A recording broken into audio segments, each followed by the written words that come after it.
dare you?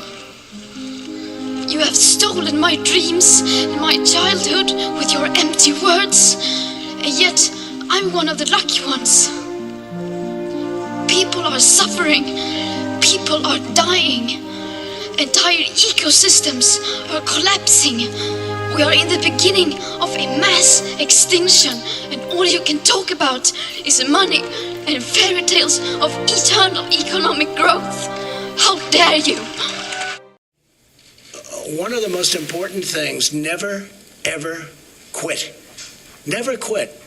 One of the things about loving what you do is that it's not work, and therefore you don't quit automatically. It's a lot easier not to quit. But you can never give up. It's harder than a lot of you thought it might be. Sometimes it may make you feel like that it's not possible. You might want to give up. We believe in you. Don't give up.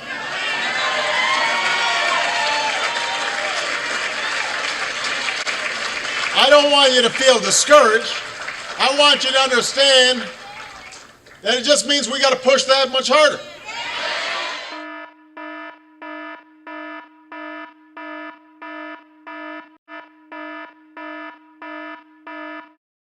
For God so loved the world, that he gave his only begotten Son, that whosoever believeth in him should not perish, but have everlasting life.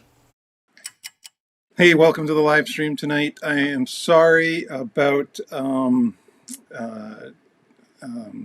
last night. It went a little bit long, and anyway, but it got uploaded, and I got a lot of comments today, and I'm actually a little bit overwhelmed right now because I got like 5 emails today, all about different stories that people thought that I should cover, and every single one of them is super compelling. But this podcast is titled, an inmate in Maine, in a Maine prison, was tortured with pepper spray. Last night I covered how an inmate in the York County prison up in Maine was tortured with a taser. There's a serious corruption problem in Maine. 4 of the stories that were sent to me were about corruption in Maine. I know that there's corruption up there because I've experienced it, and I live in Boston, but I'm from Maine. I grew up in Maine. I had to leave Maine after college to get work, and then when I wanted to return to Maine, I applied for a private investigation license, and I learned the ugly truth that corruption exists, and there's crony capitalism.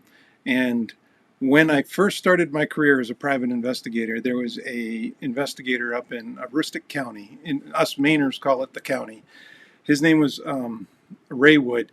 He told me, don't bother applying for a license in Maine, Josh, because you're not former state trooper, you're not former law enforcement, and they will never give you a license. And sure enough, they always find a reason. I've applied 3 times, and each time they always find a reason not to give it to me. The first time was because I had too many parking tickets in Boston. I mean, I lived, when I first moved to Boston, I lived over in Somerville, right next to the Harvard, the Cambridge line, and I literally would go to the Harvard Station T to go to the Prudential building every morning to go to work. And so I would walk right through Harvard. So I lived right next to Harvard, and I had this old Toyota Celica, 1980 style Toyota Celica, and I would leave it parked on the street. And because I'm from Maine, I don't understand all the parking rules. There's alternate side parking, but only on certain days of the week and different things like that. So I ended up getting 3 or 4 parking tickets, and maybe I had 1 speeding ticket. Or I mean, I'm a young kid. I'm in my 20s. The heck, a lot of young kids in their 20s have problems with parking tickets and speeding tickets. I think I had 1 speeding ticket. Anyway, because I had parking tickets and speeding tickets, the state of Maine denied my license in 2003. But no big deal. But I applied again, I think in 2011.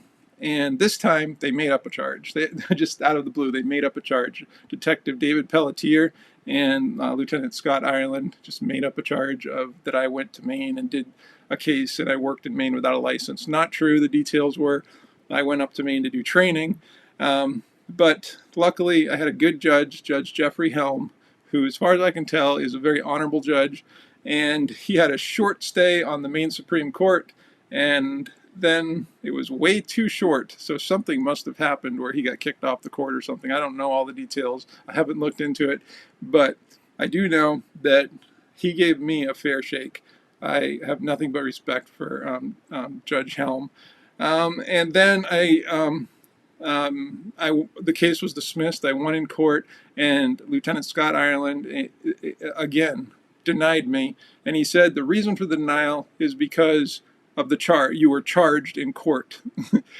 However, when they charged me, they put my application into a pending status and told me that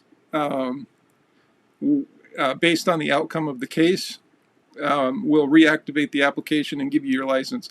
And they said if you win, you'll get your license. If you lose, then obviously you're not going to get your license. Well, I won. Well, actually, it was I don't know what you call a dismissal. I think a dismissal is better than an acquittal, because a dismissal means they didn't even have enough evidence to bring it to trial, because the judge dismissed it prior to trial. And he didn't dismiss it without prejudice. He dismissed it with prejudice, which means he said, not only do you not have enough evidence, but I don't want you to harass this kid anymore. And so that's exactly what happened. But they went ahead and they retaliated against me for winning in court, and they wanted to dig up more dirt on me. So after the case was dismissed, Detective Pelletier and Lieutenant Ireland contacted my biggest client at the time, which was Liberty Mutual Insurance. I was getting over $200,000 worth of work from them every single year. They contacted this client and they say, yeah, Mr. Gray is under an ongoing investigation and we need more information about him and any cases he worked in Maine and whatnot. Well, they didn't come up with anything, but in the process, Liberty Mutual was like, you're getting investigated by Maine, you're out of here. And I had done an amazing job for them. I still have adjusters to this day, which is like nearly 8 years later, that are calling me up, or I'll send emails to back and forth, and we stay in touch. I was that good at Liberty Mutual. I gave them a 99.9% success rate with cases. I had at least 50 adjusters that were really loyal to me. I was making the majority of my income from them, and then all of a sudden, the upper management hear that the Maine State Police is doing an investigation into me, which they weren't. The application, the case was over. They were trying to dig up more dirt to charge me with. So they drop me as a vendor. I lose that client. I have to immediately get move out of my condo in Boston, because I can't afford it anymore. My income goes from 6 figures to like $15,000 a year in a split second, and I had an old RV that I had bought, so I asked a buddy that lived outside Boston in Milton if I could park my RV in his driveway, and my wife, me, and my 2 children, who were really young at the time, moved into an RV in my friend's driveway. Luckily, it didn't last that long. I was able to move into a house up in Maine, and then I would commute, because I'm from Maine. My father does rental properties, so he was able to hook me up, and I would commute to Boston and New Hampshire and wherever I was working cases, I would commute to. So it was a really long commute. I would anyway, because and they went ahead and denied my application anyway, and because I had limited money, they had completely stripped me of all my money. I couldn't afford lawyers anymore. I decided, even though I did file an appeal, the lawyer that was representing me basically said the best thing we can do is just come to an agreement with them where you withdraw your application and then you resubmit it in like a year or 2. And so we entered an agreement called a consent agreement, which I didn't want to enter, but I really had no choice. I was broke. I was trying to rebuild my business. And so I entered this consent agreement, and I withdraw my application. So the denial was mooted. So I didn't have a denial on my record. And which, I mean, it's not a big deal if you do, but I didn't. I waited more than a year. I waited like 2 years because, I mean, I was so I was so emotionally scarred from going through that process up in Maine, realizing that my home state is corrupt as can be, and there was nothing I can do about it. And after the application was denied, then I decided to file internal affairs complaints with the state of Maine. I talked to the Attorney General. I talked to this investigator, Brian McMaster. I've since learned that everybody I talk to is extremely corrupt. It's disheartening. And then finally I applied again in the beginning of last year, or 2 years ago. And this time they denied me based on a Facebook post. I've made videos about that. I've discussed that thoroughly, but that's a brief background of what happened to me. But right now I want to get into some corruption in the Maine prison system. Last night we looked at we looked at articles, and we discussed, and we had a good discussion about the use of tasers in the Maine prison system, specifically Brian Dunnigan, and he was tased in a York County prison, and they tortured him for 45 seconds. They tased him. And I'm going to just show you this news clip of that before we get into the discussion on the use of pepper spray.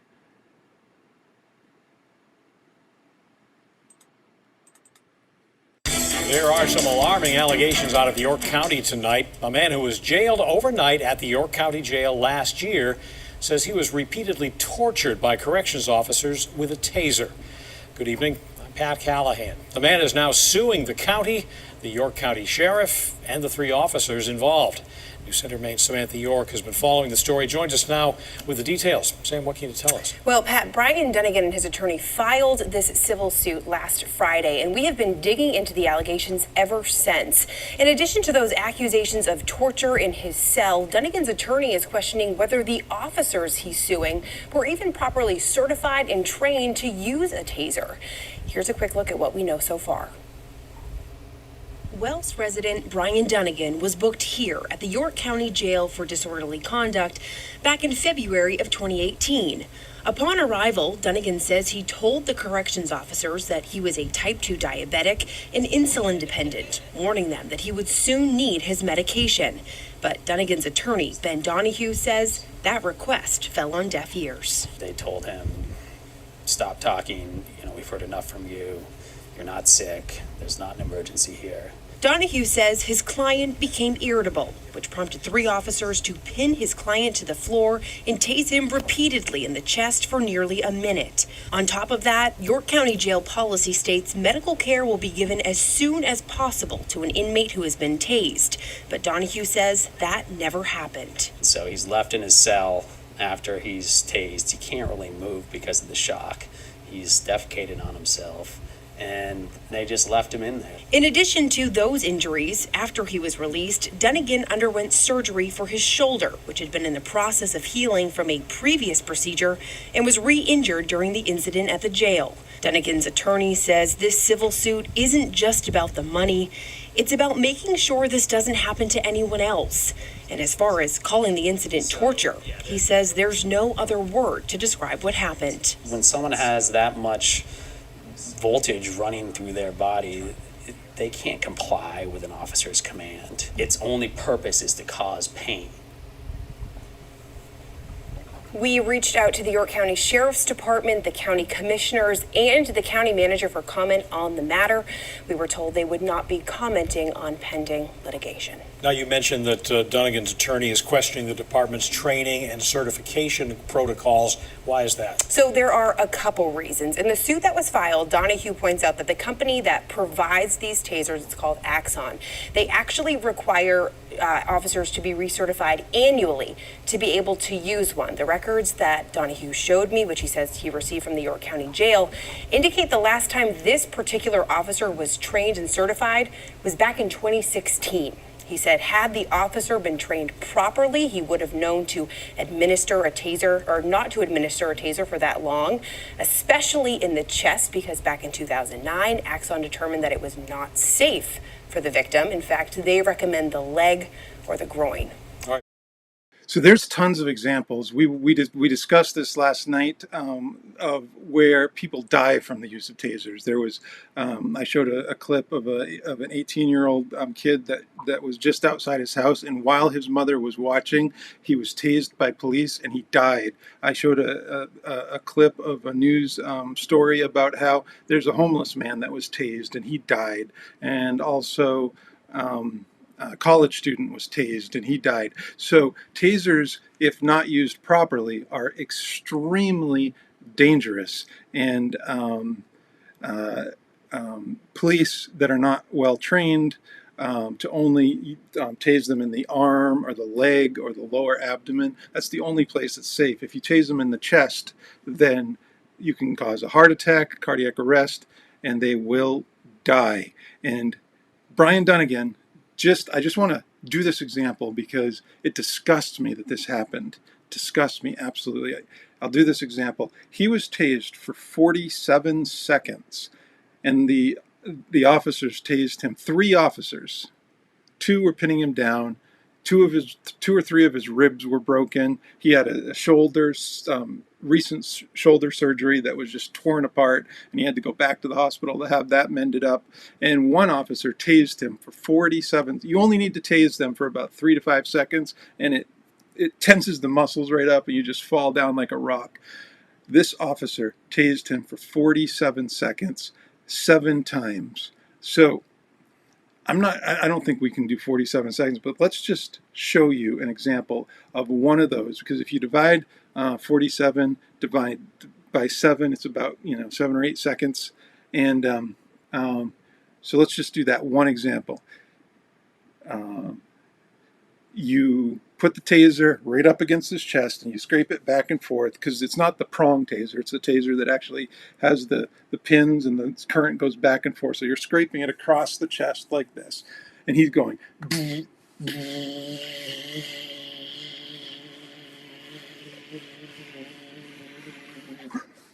7 times. Can you believe that happened to Brian Dunnigan? I can't believe it happened. Oh my goodness. So, let's see if I can make this. So I received a comment on my video last night from Stephanie Haskell, Rainer Haskell. And she wrote to me, this prisoner in Maine correctional facility being tortured and strapped to a chair, video link in the article. I'm attaching it. She wrote a few other things. There's a few vulgarities. But this is basically the story of what happened. Let me just set up my screen a little better here.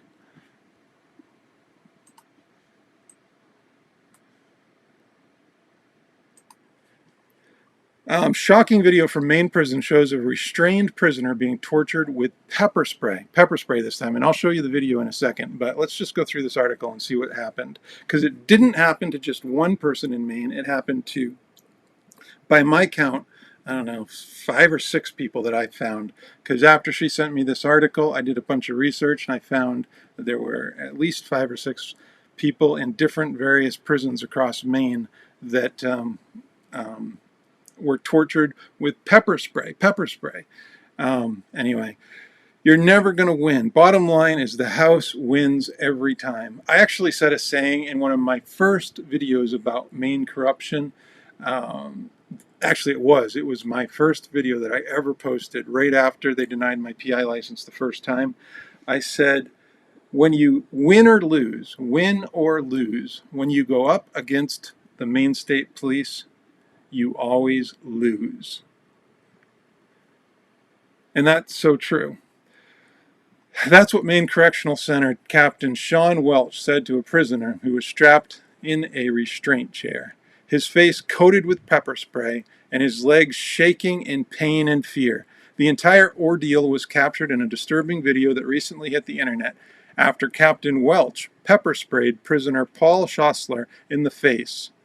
Captain Welch ignored Schossler's plea that he could not breathe. Does that sound familiar? I can't breathe. I can't breathe. At one point, Captain Welch responds to Schossler's pleas for help with the taunt, "Last I heard, I was as useless as beep on a bull." How in the world did this come about? So obviously he was yelling taunts at the captain and the guards. Oh, and I'm just going to go on here. This whole thing is making me so upset and emotional.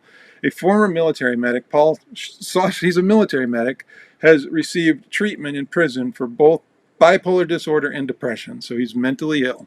And after being held in solitary confinement for 2 months, he began to cut himself, a common response to such long-term isolation. On June 7, 2012, Schossler pulled off his bandages and refused to be treated. He was then strapped to a restraint chair and confronted by Captain Welch. In the video, we see Schossler immobilized in the restraint chair and surrounded by officers in riot gear. One prisoner surrounded by a whole bunch of officers in riot gear. Luckily, it was being filmed, and we learned last night that that's pretty much the standard procedure is to properly restrain somebody. You get a whole bunch of guards in there, you film it, and so the fact that there were lots of guards there doesn't really bother me that much, but the fact that the Captain Welch sprayed him with pepper spray when he was already restrained and couldn't even move, and if he tried moving, there was 5 guys there to pounce on him, that's disturbing. In the video, we see Schossler immobilized in the restraint chair and surrounded by officers in riot gear. Schossler remains compliant until one of the officers pins Schossler's head to the back of the chair. Schossler responds by squirming and then spitting at the officer. Without warning, Captain Welch suddenly coats Schossler's face at close range with pepper spray from a canister only intended to be used on large crowds from a distance of 20 feet or more. So you got that? He's really close, and he sprays him with this massively powerful can of pepper spray. Massively powerful. Really close. So the pepper spray goes way up his nose, way up into his face, into his mouth, on his eyes, everywhere. Schossler chokes and fights for breath. He pleads, "I can't breathe, Captain. I can't breathe. I can't breathe." Does that sound familiar? Schossler chokes and fights for breath. He pleads, "I can't breathe," but Welch does nothing. Instead of following acceptable professional standards and rinsing away the liquid, which he wouldn't even have been able to get it all because it's up in his nose, it's in his eyes, it's everywhere because of the high-power canister he used.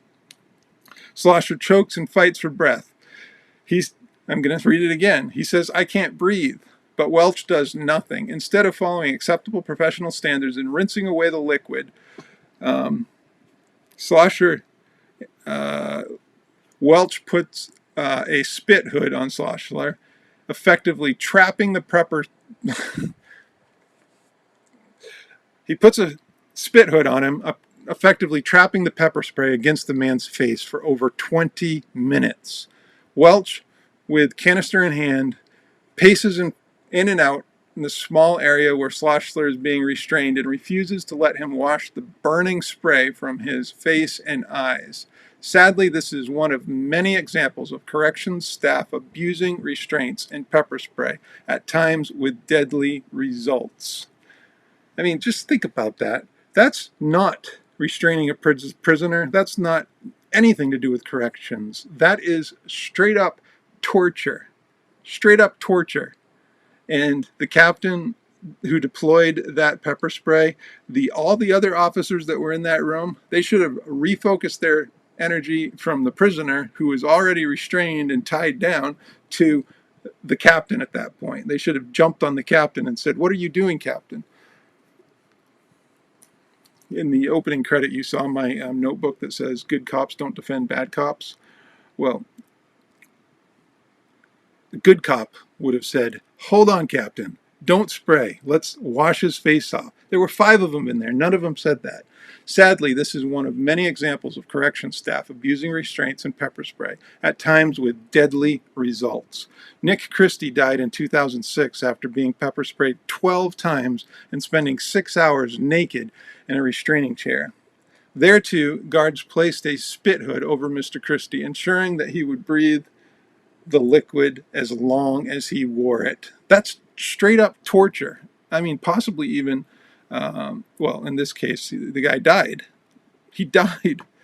So what they did to Schlossler was attempted murder, because he could have died by what they did to him. The case was later ruled a homicide. If Schlossler had died, it would have been ruled a homicide.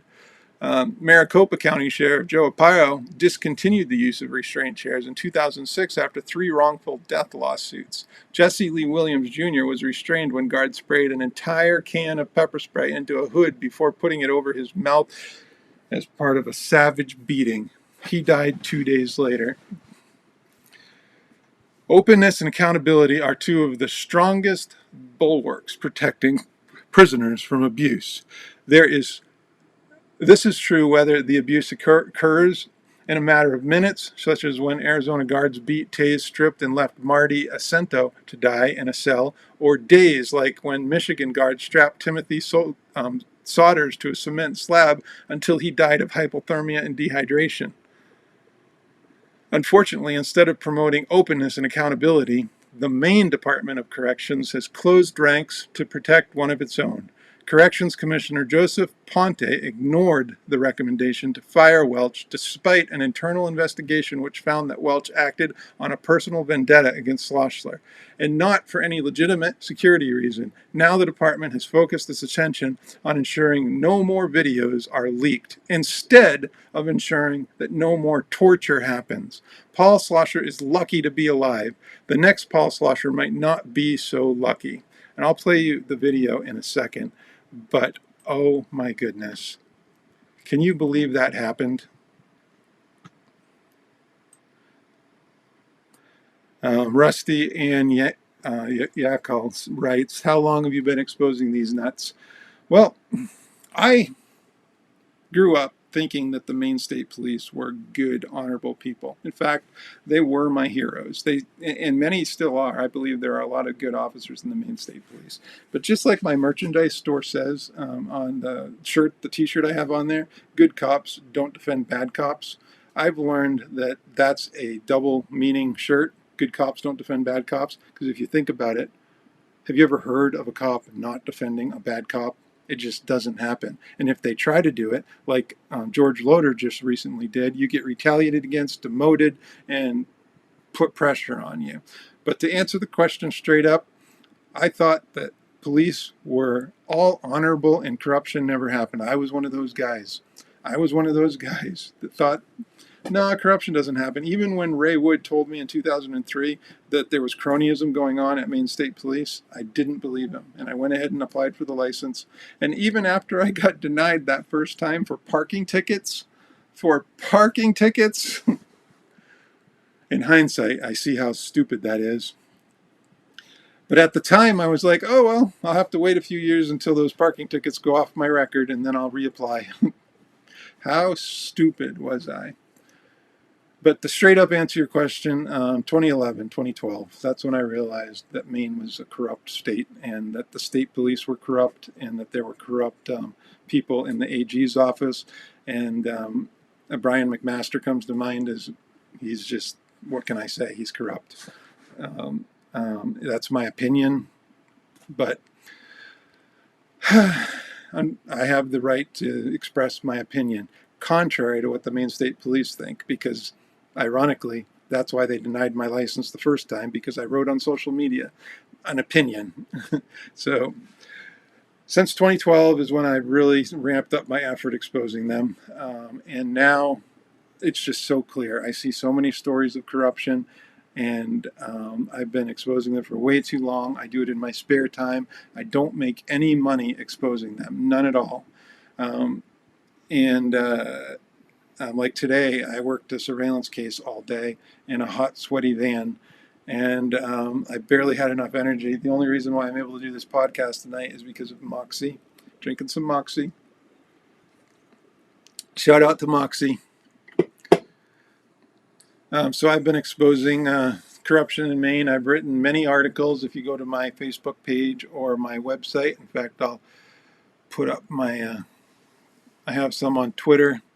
But if you go to my website, you can, actually I'll take that down, but my Twitter's right there. Facebook, and scroll down my YouTube channel, you'll see all my videos on exposing corruption in Maine. Another comment says, makes me so sick. How did they get away with that? I agree. And I'm about to show you this video of them torturing Sloshler in that prison. And this video is highly disturbing, but let's watch it together. I'm going to pull it up here. Choose. I just got to pull it up. I'm sorry. Where is this? Pepper sprayed. Here it is.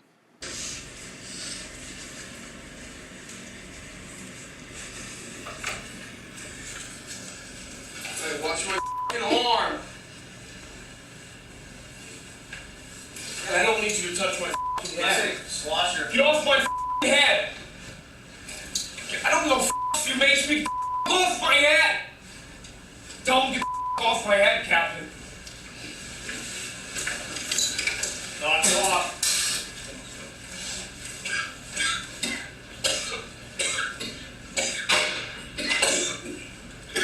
I can't breathe. I can't breathe. I can't breathe. Captain, I can't breathe. Focus on. I can't. Spitting? Yeah. You all done striking? You all done playing games? Yeah, I can't breathe. Huh? You all done playing games? Yeah. Tell me. Do we know you're all done playing games? I'm done. I'm done. Huh? I'm done. You done making demands? Yes. You gonna let this go the way we're supposed to let it go? Yeah. Huh? Yes. Can you believe that? Doesn't that just blow your mind? I can't even believe it happened. So they have him completely restrained. He's surrounded by guards. They take a high-powered pepper spray bottle that is designed to spray people where you're standing more than 20 feet away from them, and he's only literally within maybe a foot and a half of his face, and he unloads a short burst of pepper spray, right into his face. His entire face goes from bright white to just orange. Like, he looks like President Trump. Just completely orange. There's pepper spray in his eyes, there's pepper spray up his nose, there's pepper spray in his mouth, in his ears. And then after they do that, they put, it's hard to make out in the video, I'm not sure they do it in this video, but they admit to putting a spit mask over him. So they put a spit mask over his face, which effectively traps in all that pepper spray. And he's yelling out, I can't breathe, I can't breathe, I can't breathe. And we know that there's examples where people die from that stuff. So what they did in this video, and we'll play it again here, is attempted murder. I just want to play it again because it's absolutely insane.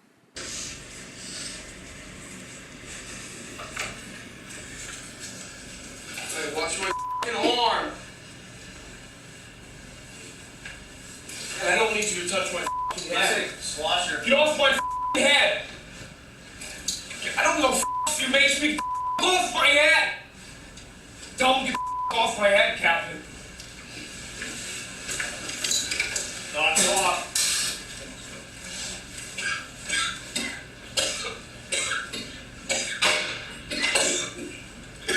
I can't breathe.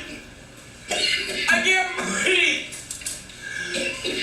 I can't breathe. Captain, I can't breathe. Focus on. I can't. Doesn't that just disgust you? I can't even believe that it happened. And the other examples we don't have on video because Maine has become so secretive now. And other states are not like this. For instance, there was a recent shooting in Maine, where the police were called to do a wellness check on a young man with possibly mental illness. His mother calls the police and says, "Hey, can you go check out my son to make sure he's okay? I'm concerned about him. Police show up and they kill the kid. They were wearing body cam footage because they're from Androscoggin County, Maine. So they all had body camera footage on. There may have been dash cam footage. In all circumstances where there's body cam footage and dash cam footage, like for instance in the Rayshard Brooks case down in Atlanta, Georgia, or the Minneapolis officers out in Minneapolis, those are two recent ones that come to mind. The dash cam footage and the body cam footage are released to the public immediately. The news agencies all have them. The public can watch and see what happened for themselves and form some immediate opinions on whether this is something that we need to be concerned about or not concerned about. I understand that there needs to be some privacy as far as some of the information to keep the integrity of the investigation alive, but the body cam footage and the dash cam footage should be released immediately. In Maine, that Minot shooting in Androscoggin County, as far as I know, they still have not released that footage, and it happened several months ago. So Maine is the secret state. It's the cover-up state. Maine is the cover-up state. There's just no question about it. And I want to do I want to thank and do a shout out to my number one fan, the Maine Fusion Center. They absolutely love me. I know that people like my mother are supposed to love everything I do and see what I'm doing, but the Maine Fusion Center, they literally have watched all my videos. They literally have read every single article I've written. They have read every single Facebook post I've made and all the comments under my Facebook posts. So the Fusion Center loved me. And they've been spying on me now for at least 4 years, maybe longer. So big shout out to the Fusion Center. Here's a cheers to you guys. For the people who don't know who the Fusion Center are, they're a secret Maine State Police spy organization set up in the wake of 9/11 to spy on terrorists. But instead of spying on terrorists, they're spying on people like me that are trying to expose and criticize them. Not only are they spying on me, I have the proof of that because when they denied my PI license over a social media post, there was discovery, and I got lots of documents. But the documents, curiously, are dated, some of them, prior to when I even applied for my PI license. Like, the corruption in Maine is not even secret. They don't even try to hide it. It's blatant, in your face. There's nothing you can do about it, and they all know it, and they just love it, and they're probably laughing and having lots of moxies. Moxie makes Mainers mighty. I've had a long day today. I started really early on a surveillance case, sweated to death all day in my van, and now I'm doing this. So Moxie is keeping me going. But let's go to this other article. Tortured in Maine by Lacey Tapley. The mission of the Maine State Prison is to provide a safe, secure, and humane correctional environment for the incarcerated offender. 5 hollering guards wearing helmets, face shields, and full body armor charge into a mentally ill man's cell. The first attacker smashes a big shield into him, knocking him down. The attackers jump on him, spray mace in his face, push him onto his bed, and twist his arms to his back so they can handcuff him. They connect his cuffs by chain to leg irons. Then they take him into the corridor, cut off his clothes, and carry him naked and screaming through the cell block. Continue to mace him. They put him in an observation room where they bind him to a restraint chair with straps. He remains there naked and cold for hours, yelling and mumbling. I just want to tell you a quick story. This is a story a friend told me when I was living in Somerville way back in 2004, 2003. Maybe it was a while ago. He was sent to the drunk tank. And because anyway, got a little too drunk or something. I don't drink, and you know, got to forgive your friends sometimes. So he's in the drunk tank, and all of a sudden, another inmate in the, or another prisoner, starts being kind of unruly, starts screaming and yelling, and so the guards come in and take him out of the cell with the other people, put him in a cell all by himself, strip him naked. They take pepper spray. This happened in Boston, so not in Maine. Take pepper spray.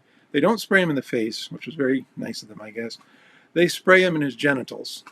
Big, long puff of spray in his genitals. Then they leave the cell, and they never come back all night.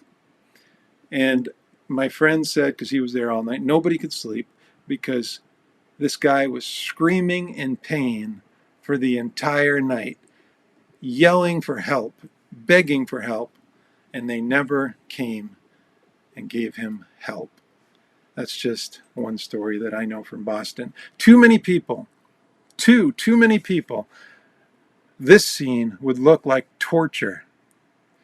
It is torture. That scene above, a scene like it might have taken place in the infamous Abu Ghraib prison in Baghdad, where American soldiers tormented captured Iraqis. But as described to me independently by 6 prisoners, including some who have suffered this attack, it is business as usual, an extraction for disobedience in the Special Management Unit, also known as the SMU, or the Supermax, a 100-cell maximum security solitary confinement facility inside the new 1,100-cell Maine State Prison in Warren. The Supermax regulations say it is a place for prisoners who are threats to others, are escape risks, and who are found with contraband, and who simply don't obey the rules. Okay, so these maybe are bad prisoners, but they're already in prison, and clearly what was described in this first paragraph is not punishment. This is, like, punishment is you take your kid's toy away, or I have teenagers, so they have devices. I threaten to take their devices away, and oh my goodness, my kids go from sometimes unmanageable, unruly teenagers to very cooperative, and they'll do whatever I want. Devices are an amazing thing.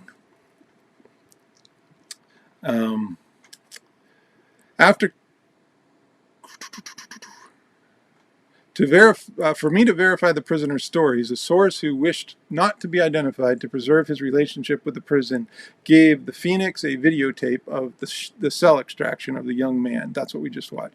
He was not one of the men I interviewed. The prison tape, the prisons tape each extraction in order to prove. Some people would say, ironically, that the prisoner is not mistreated. The videotape I obtained, although dated to 2000, corroborates the stories I heard. In the end, the man is fully naked in the restraint chair with no trace of human dignity. My source tells me that sometimes when there are women guards present, according to the prisoners I interviewed, it gets a lot worse than what the video depicts. Yeah, I didn't show that video. I don't have that video. I did see a link to it, and I went to the link, and the video was taken down. But I wouldn't show it on. I wouldn't be able to show it on here anyway, because he's completely naked. And like I said, a lot of times they pepper spray them, and pepper spray hurts. I was pepper sprayed when I went through pepper spray training, and they actually pepper spray you in the eyes and the face, and it took quite a while before that, and it was a very mild pepper spray that they trained me with. It took a long time for that to go away. So this really heavy pepper spray, especially in the video we just watched where it was riot gear pepper spray. The riot police use it 20 feet away from a whole crowd, and they spray it over the crowd. And that guy was 2 feet from his face or less, and he sprays it right into his face, turning his entire face yellow. After collecting this and other information that suggests the Supermax fits some classic definitions of torture, I went to interview Maine's Correctional Commissioner, Martin Magnuson in his Augusta office beside the beautiful, smooth Kennebec River. He is at 57, a plain-speaking, heavy-set, balding man and the former warden of the prison. As I began reading the notes that became the first paragraph of this story, he interrupts me halfway through, his demeanor gloomy. He wants to de-escalate use of the restraint chair. He says, and he is developing a plan to do it, although he believes there are legitimate reasons for extractions, and he says more than 200 have already been done at the time of the interview last year. He has tried to tighten up the rules on them, he claims, and he has reduced the use of the chair from 1,300 in 2003 to a rate that we will see 900 uses by the end of 2005, he says. While women guards may be present when such discipline occurs, he says he ordered over a year ago that prisoners be clothed while in the chair, whenever practical. He also claims that now in no way is the chair being used for punishment, although the Supermax prisoners dispute this. Rather, he says it is used when someone is a threat to others or himself. He adds, that was always the way it was supposed to be. But he admits that in the past, each case wasn't being reviewed.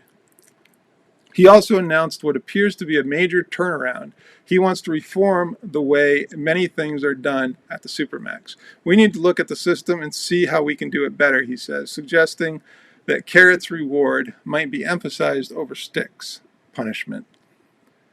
The treatment of prisoners at the Supermax has long been controversial. Prisoners, defense attorneys, and the few prisoner watchdog organizations tend to portray the extractions and entire Supermax system, which in the past 20 years has become widespread across the country as part of a cruel, unnecessary, counterproductive, and expensive to the taxpayer cycle of violence that has roughly shoved aside all pretense of corrections. They depict the worst part of this cycle in this way. First, a mentally ill or unstable prisoner is brought to the Supermax, often for a non-violent violation like having contraband such as a forbidden tool or illegal drugs. By numerous reports, heroin is prevalent in the prison. Next, the prisoner acts up under the pressure of weeks or months of confinement to his cell and under the stress of living with more disturbed prisoners in his cell block, some of whom throw their urine, feces, and blood at the guards, who become frightened and incensed. After he commits a violation of Supermax discipline, as punishment, the guards extract the prisoner from the cell and put him in a restraining chair. After one or more of these harsh episodes, the prisoner becomes more mentally ill. He may become one of those who throw filth at the guards, creating an extremely hazardous situation for them, himself, and other prisoners. Each prisoner I interviewed complained vigorously that the SMU was not properly cleaned, in fact, that it reeked of excrement, urine, and blood. Once again, the prisoner is extracted and put in a restraint chair, possibly many times more. This treatment drives him even crazier. He likely will be prosecuted for assault on the guards and sentenced to 5 more years in prison, much of that time he spends in the SMU. Finally, the prisoner shows all the symptoms of being totally insane, and despair and suicidal threats lead to more extractions. Magnuson, the corrections commissioner, says there's some truth to this cycle, though he feels it doesn't happen that much. The truth is hard to verify precisely. Many prisoners have made their way in the world through deception. 2 defense attorneys who are horrified by the Supermax nevertheless warned me against accepting everything I heard from prisoners as at face value. But the prisoners' stories and those collected by prison critics hang together well. They just make sense. And the prisoners, and I'm going to show you a clip in a bit that even gives more credence to this culture that's in prisons. And the prisoners seem more forthcoming than their keepers. The prison was at first uncooperative with my efforts to interview prisoners and continued to be uncooperative with my wish to interview prisoners' personnel. I never was allowed to interview the warden, Jeffrey Merrill, who had been sick, but neither was I allowed to interview his deputies. The Supermax was off limits to me. It appears to be off limits to almost all independent observers. After the intervention of the governor's office, however, I finally was allowed to see the 6 prisoners. I was separated from them by thick glass, and we spoke through tiny speakers. They were in handcuffs, leg irons, and orange prison jumpsuits. And I finally obtained a lengthy interview from Commissioner Magnuson. Surprising me, he did not want to defend the Supermax as much as he wanted to convince me he was going to reform it, which is about all you can do, because there's really no question that this is going on inside these Supermaxes, especially up in Maine, where there's really no accountability in Maine, but we'll get to that in a second. Both he and prison critics have similar explanations on why these big high-tech institutions were built across the country, with their restraint chairs in the 1980s and 1990s as the American incarceration rate, which became the highest in the world, went through the roof of the old state prisons. The population exploded through this old and new prison system into turmoil. Supermaxes segregated the most troublesome prisoners. According to the prison critics, Supermaxes also were part of the mushrooming, profitable prison industry, and sometimes of a cruel fad. Maine Supermax, originally a freestanding facility, opened in 1992. In 2001, the new state prison, which replaced Thomaston's in 1824 landmark, was built around it. Literally and metaphorically, is at the core of the new prison system. I think the Thomaston prison is the prison that Stephen King based Shawshank Redemption on when he did that screenplay. I'm not sure he wrote Shawshank Redemption, but I know he wrote the screenplay. Prison critics say that Supermaxes and the rest of our country's prison policies are failures, as irrefutably demonstrated by the high recidivism rate among prisoners, their return to crime, and by the continued turmoil rolling the many new prisons, including Maine's prison. Michael James, they beat the crap out of you, says SMU prisoner Michael James, speaking hunched against the thick glass. He is talking about the extractions he's endured. They push you, knee you, poke you. The guard's full roughness doesn't get captured on the videos, he says, because the camera gazes at the guards' backs. They slam your head against the wall and drop you to the floor while you are cuffed, James says, showing a scar on his chin. They split it wide open. They're yelling, "Stop resisting, stop resisting," when you are not even moving, he says, although he admits he resists sometimes. He says he's been maced countless times, and has spent long periods in the restraint chair. There's a lot who shouldn't work here because they get a kick out of controlling people, he adds. Then he says, and we'll get more into that. If you keep watching, you're gonna see exactly what he's talking about. Let me read that again. There's a lot who shouldn't work here because they get a kick out of controlling people. Then he says, his eyes brightening, there are some guards that are absolutely awesome. You know, instantly, something is wrong when you meet the otherwise handsome Michael James, 22. He has a small top of the head and a very prominent brow ridge over his deep-set eyes. You notice the scars on his shaved head, including when he bends over. A deep horizontal gash on the top. He got this, he says, by scraping his head over and over again on the metal slot in his cell door used for passing food trays. Wow, that's just sad. They were messing with me, he explains. I couldn't stand it no more. He is referring to the guards, who he says taunt him. I've knocked myself out by running full force into the cell wall in frustration, he says. James says a family member beat him as a child. I got a broken nose. I was punched, kicked, slapped, bitten, thrown against walls. He started seeing mental health workers when he was 4, he says, and getting medication for his mental problems when he was 7. He only made it through the 2nd grade in regular school, he says. And he spent most He spent most of his childhood in state mental hospitals and homes for mentally disturbed children. He's been diagnosed, he says, as being bipolar, manic depressive, and having an antisocial personality. He says his other diagnoses are attention deficit hyperactive disorder, post-traumatic stress disorder, and oppositional defiance disorder. He is also on several psychotropic medications, he says, but he claims he seldom gets to see a mental health worker. His lawyer, Joseph Steinberger of Rockland, is trying to get him admitted to the state's Riverview Psychiatric Center in Augusta, which has replaced the Augusta Mental Health Institute. But for the prison authorities to admit that I need to be there would be to admit that they were wrong, James says. He was in trouble with the law as a juvenile, he says, but his real problems began when he was taken off medication by the hospital when he was 18. He says he got into selling drugs, robbing people, fighting, burglaries.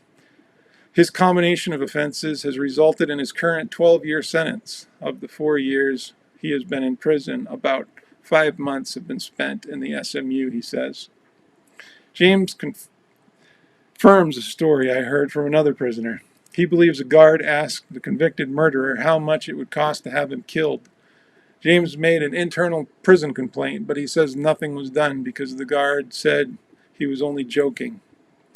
He is facing a November 28 trial for assaulting a guard by throwing feces on him. His lawyer, he says, will plead insanity.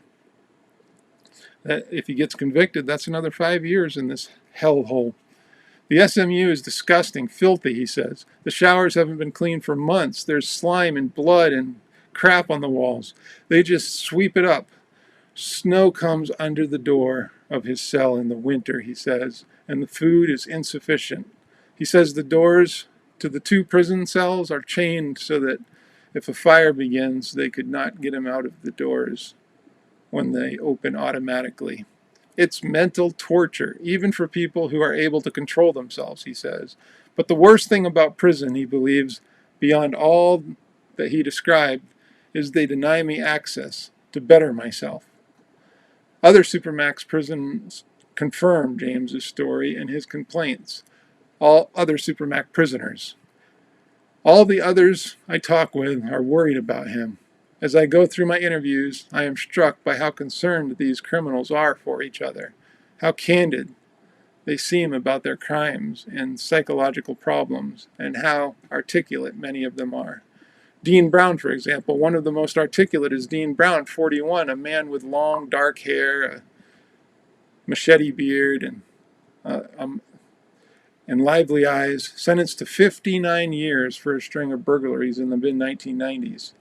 He jokes that he was given far longer sentence than the man who murdered his brother. He recently marked the point when he has spent the majority of his life in prison. He is worried that he will soon be transferred out of state, as several Supermax friends recently were because of his complaints about the conditions there.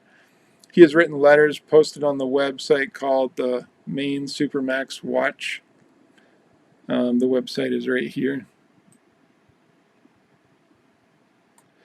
And he has had his telephone calls played over WRFR, a small Rockland nonprofit radio station. He was put in the Supermax in May for possessing contraband. He says such things as a razor blade, a screwdriver, a soldering iron, and wire, all of which he claims he used for fixing other inmates' television and electronic devices. But the prison views him as an escape risk. He adds, "He put you down here for a reason," he says. "There is no charge against me for trying to escape." He believes that under a recent United States Supreme Court decision, Supermax prisoners are entitled to due process on their placement in such restrictive setting. He says the prison gives him no idea what he has to do to be readmitted to the general prison population. Since being put in the Supermax unit, he has become concerned about his teeth, which are visibly loose and coated with gray plaque. He isn't allowed a toothbrush or floss, he says. He shows me a tiny plastic device the prison gave him. It fits over the tip of a finger.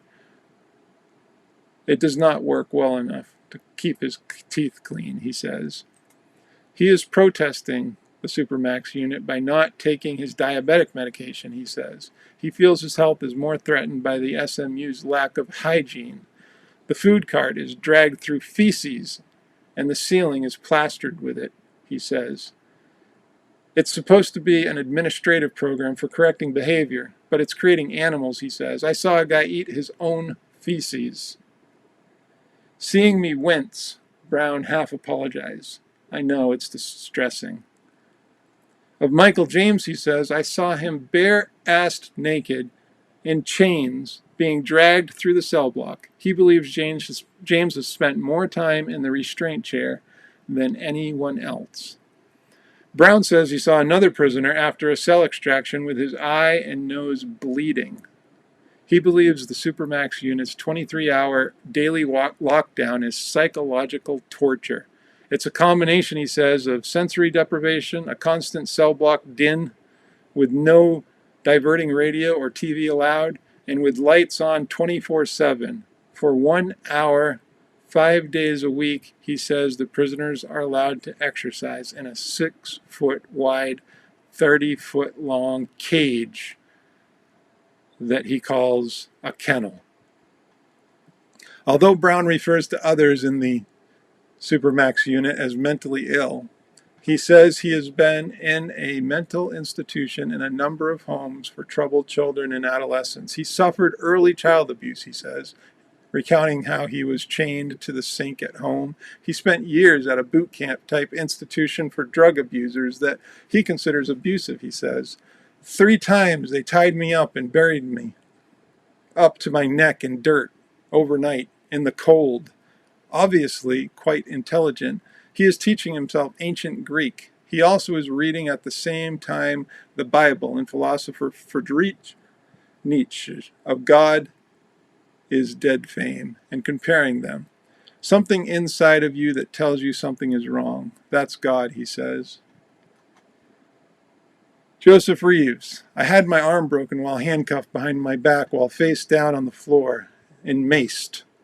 So I couldn't see, recounts Joseph Reeves, 25, a narrow-faced man with a whipsy billy goat beard and delicate tattoos on his pale skin. Guards broke his arm during an extraction, he says.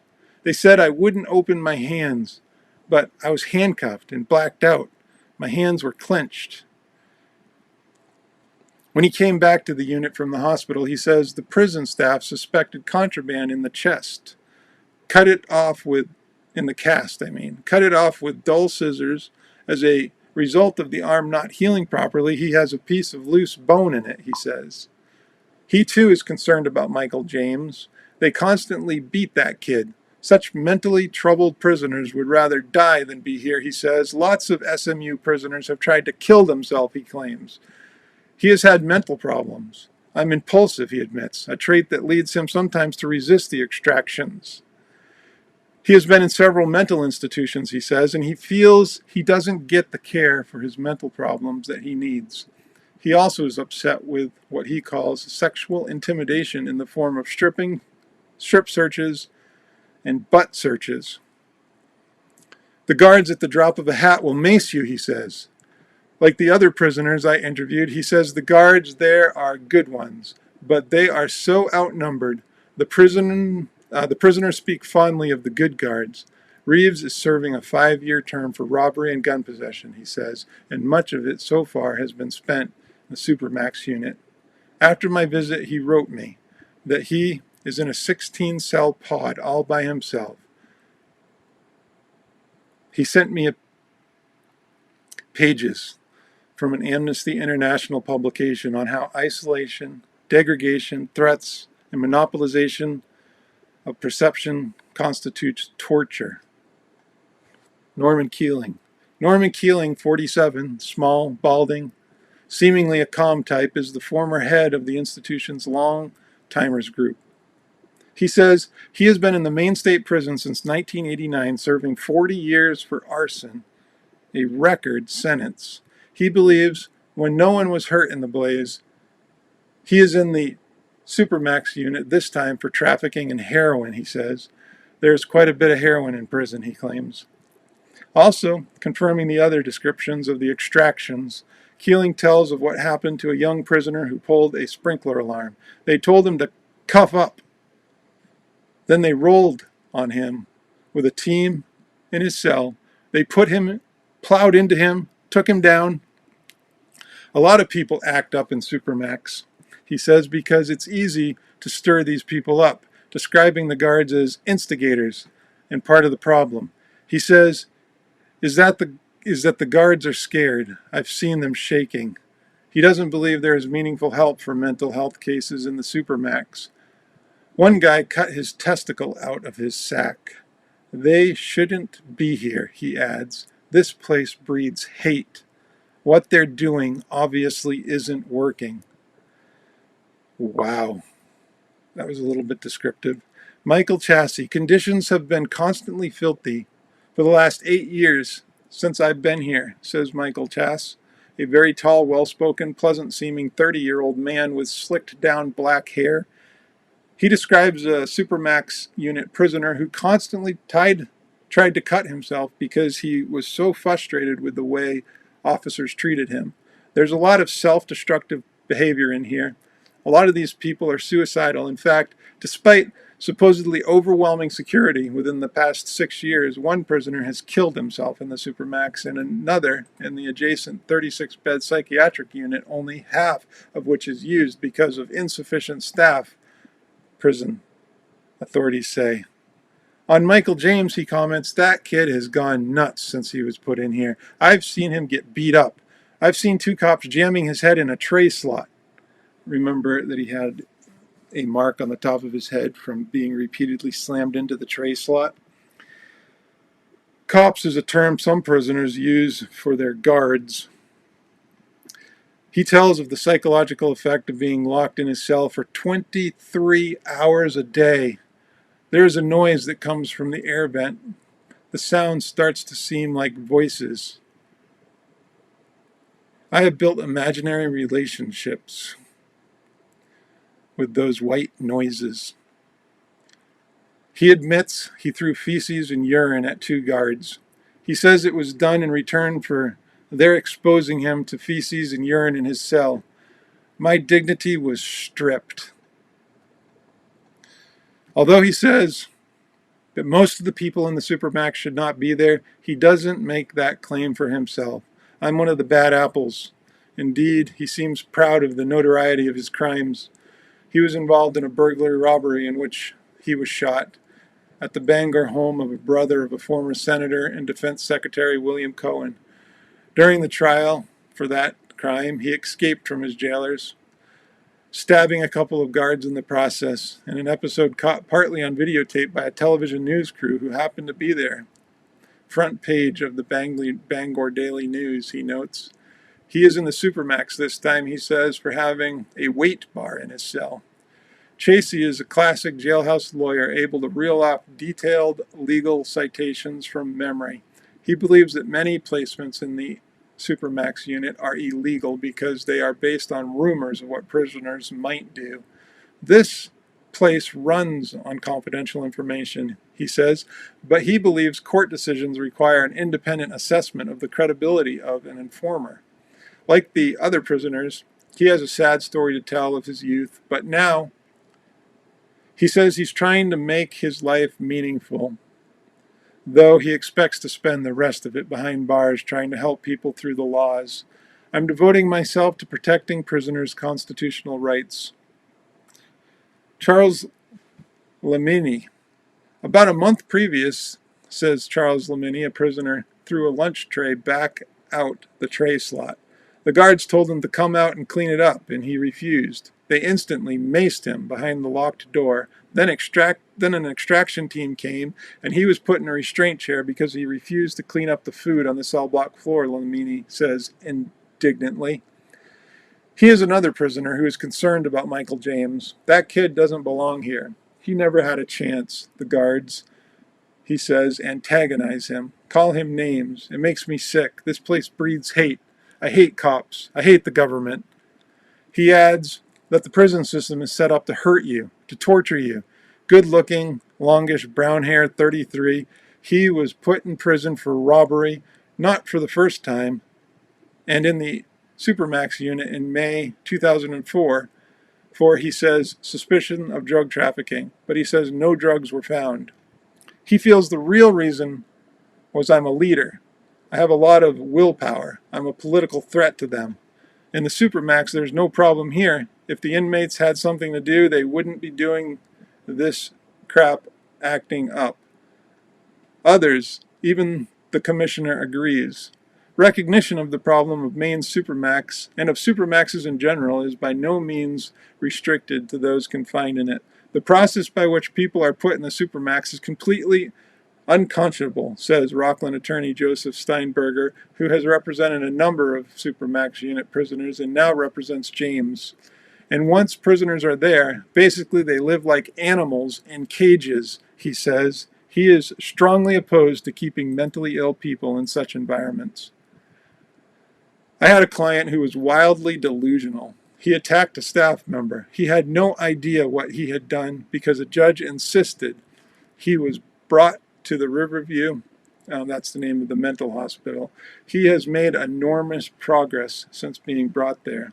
Riverview, he says, is a fine place, but they have so few beds. It's pathetic.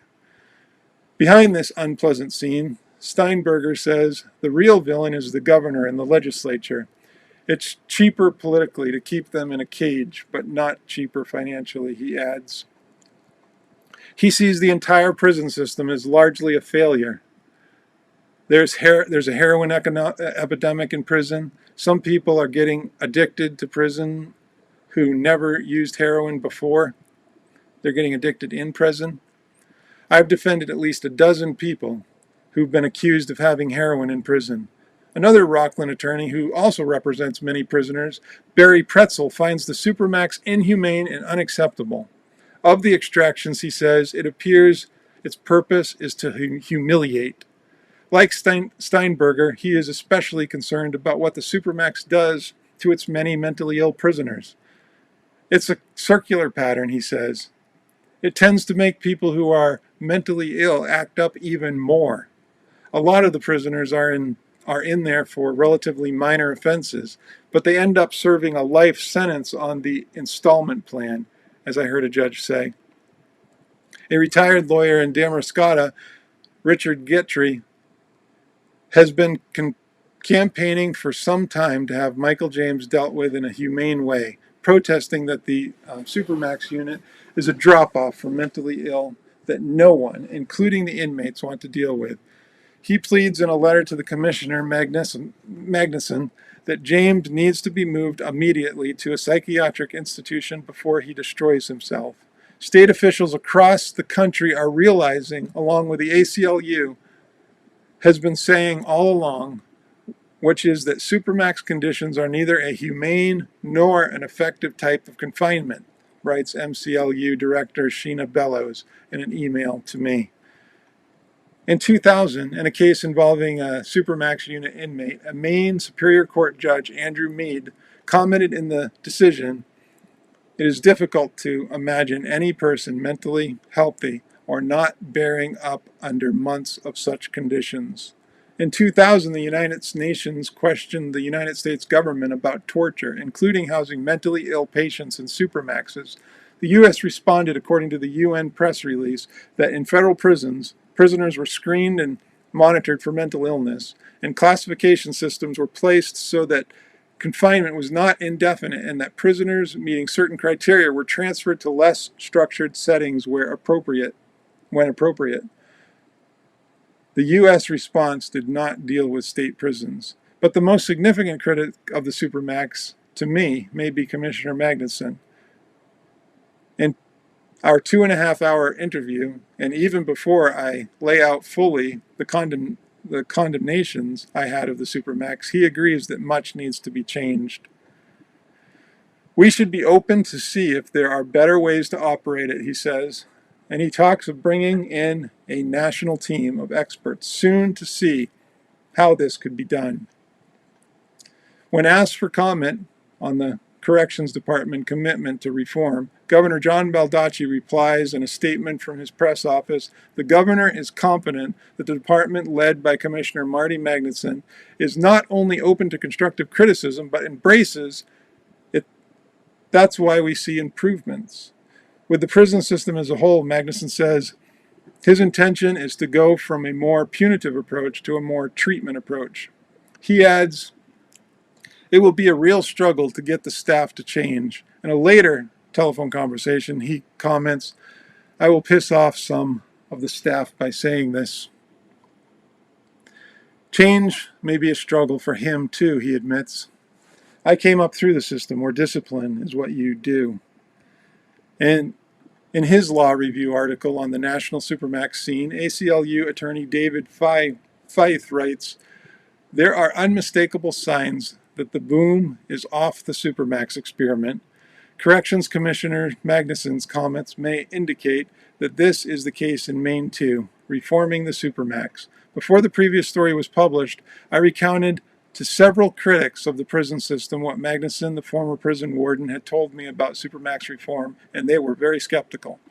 Sometimes those in charge promise a fix, but 5 years later, nothing has been done. Nothing has changed, said Barry Pretzel, a Rockland attorney whose clients have included a number of supermax prisoners.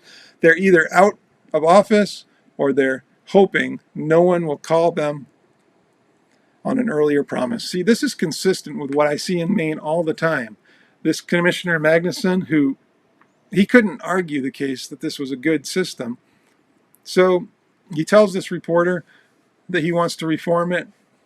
Now he's no longer working there. Retaliation is real in Maine. We have to face it. It's hard to imagine reprogramming that physical space, said Craig Ewan, a sociology professor, economic dean at Bowdoin College. Bowdoin College is in Brunswick, Maine, and a longtime critic of Maine prisoners. I myself became a little skeptical when John Baldacci's chief aide, John Baldacci is the former governor of Maine, sent me an email expressing the governor's commitment to reform, and he mistakenly left on the bottom of the message his email correspondence with Dennis Lord, the Associate Corrections Commissioner. The correspondence suggested that the commitment hadn't directly come from Baldacci and that my questions were being dealt with perfunctorily. Give me 2 sentences and I will be all set, Humphrey told Lord in the email. The corruption in Maine is out of control. In our conversation, even Magnuson sometimes sounded skeptical of reform. I don't know a more humane way to deal with a situation than they're hurting themselves, he said, describing the use of the restraint chair, but he pledged to bring a group to Maine soon from the National Institute of Corrections, the NIC, some of the top people in the country, to review all the practices. The NIC is a think tank on prison issues. It's part of the United States Department of Justice and was established after the 1971 Attica prison riots in New York. A top NIC official in Washington, D.C., George Kessler, confirms that the Maine Department of Corrections has approached his agency for help in reforming the Supermax, but he says it's unlikely the NIC would send people to Maine, at least immediately. We want to take 3 or 4 folks from Maine to the Colorado Department of Corrections, he says, to let them see an effective Supermax. The timing of the department's vow to reform also inspires skepticism. Both Kessler and Dennis Lord of the Corrections Department say the arrangements with the NIC were made only in the first week of November 2005, and I interviewed Magnuson, laying out for him my story of alleged torture at the Supermax on Monday of that week. But Magnuson says his department interest in reforming Supermax practices goes way back. For a long time, we've tried to figure out how to get them to stop throwing feces and cutting up themselves, he says. Recently, he's been encouraged by the success he's seen at the Long Creek Youth Development Center in South Portland. The youth center reform was accomplished, he believes, through much improved programming at the facility. And now, community resources are stronger for the young prisoners. The staff did so much training in how to de-escalate use of the restraint chair, verbally calming down individuals instead of throwing them in the chair, that now the chair is out in a warehouse getting cobwebs on it. At this institution, too, so that's in the South Portland institution, he says, a progressive reward system was successfully put in place. The reforms at the youth center took place after years of intense public criticism, Amnesty International in the late 1990s accused the place of mistreating children, a former prisoner claimed. In a 2001 lawsuit, that he suffered excessive solitary confinement and use of the restraint chair. The state settled out of court for $600,000. The youth center superintendent was replaced in 2003. Magnuson says he wants to bring in the NIC to help implement a reward system at the Supermax and to create stages whereby prisoners can eventually be assimilated back into the general population. For example, a prisoner could earn more time outside the cell than the 5 hours a week now permitted. The basic intent is to go from a more punitive approach to a more treatment approach, Magnuson says. It sounds good, but if Magnuson is sincerely and wanting to reform the current system, and he switches in conversation from the Supermax to the entire prison system when he talks about reforms, he faces enormous obstacles. The 2001 creation of the new Warren Prison in Warren, Maine, which was built around the Supermax, caused big problems, and not much money has been provided by the state legislature to deal with them. While waiting to interview Supermax prisoners, I talked casually with several prison guards. They had little good to say about the new prison. 99% of the people here would go back to the old prison in a heartbeat. One tall, middle-aged guard told me, referring to both prisoners and guards, the old prison in Thomaston was quiet. He says, unlike the new one, there is a pecking order among the prisoners. A woman guard nodded in agreement. You're right, Magnuson responds when told of these complaints. The much more comfortable old prison had 430 beds, he says, and the new one quickly filled up to its 1,100 prisoner capacity, creating a host of adjustment problems, especially with the addition of hundreds of young prisoners from the Maine Correctional Center in South Windham, and the overcrowded county jails. And the design of the new prison placed guards tensely alone in a pod or cell with prisoners. Assaults on guards and prisoners shot way up, helping fill the Supermax which is used to hold troublesome prisoners. According to state officials, the Supermax usually is around 90% capacity, and so did the difficulty of recruiting and retaining personnel at the prison, which now has 428 employees.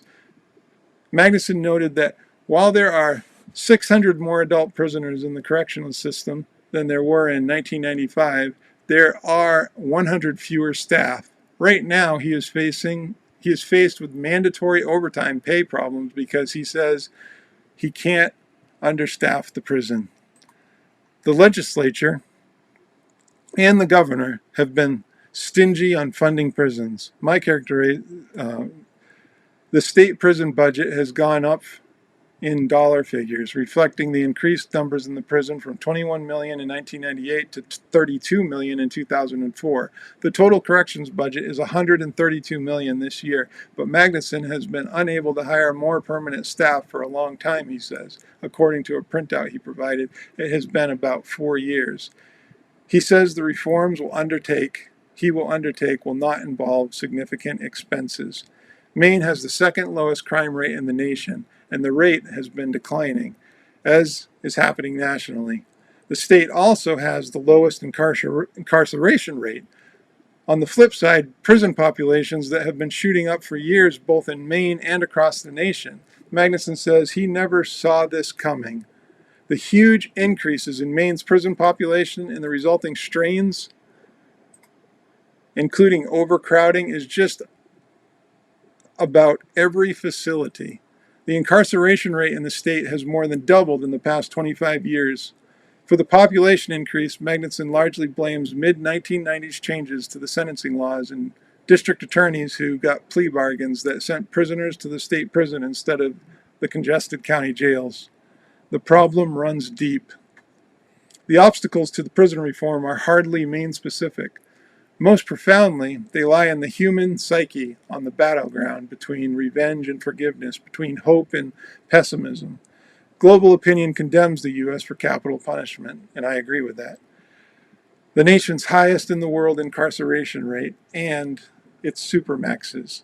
Many criminologists say that supermaxes and the prison system as a whole are demonstrably counterproductive. If one assumes the goal is to return prisoners who commit crimes again to society, the high recidivism rate proves this, they say. The exiting convicts are not being corrected or reformed. Arguably, the prison system is a success on another level, suggests sociologist and Bowdoin Dean Craig McEwen. The crime rate may be going down in the U.S. because 2 million of the most likely crime doers are locked up. The number continues to climb each year, and the supermaxes work in a sense because they remove disrupted people from the general prison population.